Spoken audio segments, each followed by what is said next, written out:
they're kind of taking it back to like where we're starting with this is like the active versus passive ownership. It's, being involved and seeing the day to day.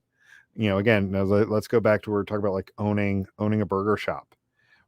Being there every day, greeting customers, seeing how customers are reacting to certain things, seeing how employees are are treating customers, then you're able to make those decisions. Because then what happens is when you're not involved or your attention's elsewhere, um, that's when you have to have like those boilerplate, like, this is how you handle this situation. This is how you handle that situation.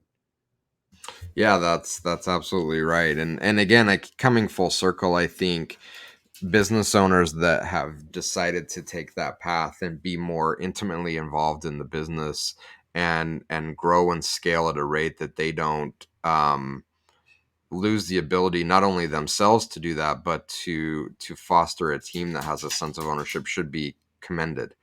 And unfortunately, a lot of times they're not, right? A lot of times these business owners get lost in the hype around funding and fastest growing and all of this hype. So these business owners that are building, like to your example with your mom talking about these places that your parents would go to, being around for decades and generations, um, these stories get lost because it's it's not sexy. It's not, oh, they didn't raise a round of like $500 million, and it's like, so what? Yeah, They're they didn't doing, build a franchise that's now nationwide in in those my 4 mind, years. they're doing something that's even more impressive. That they're foregoing this.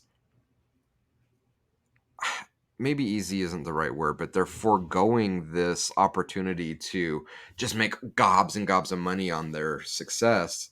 They're deliberately saying, I'm choosing not to go down that path because I know in the long run it's going to create unhappiness for me, for my customers, for my employees, and I'm willing to forego being a multi-billionaire, and I'm still going to be incredibly rich, and I'm going to be able to do it by maintaining this way of life and this way of doing things. That again, it's like it's like the dying of the main street, these little mom and pops, these businesses that are about, we're losing this appeal, and it's unfortunate in my mind.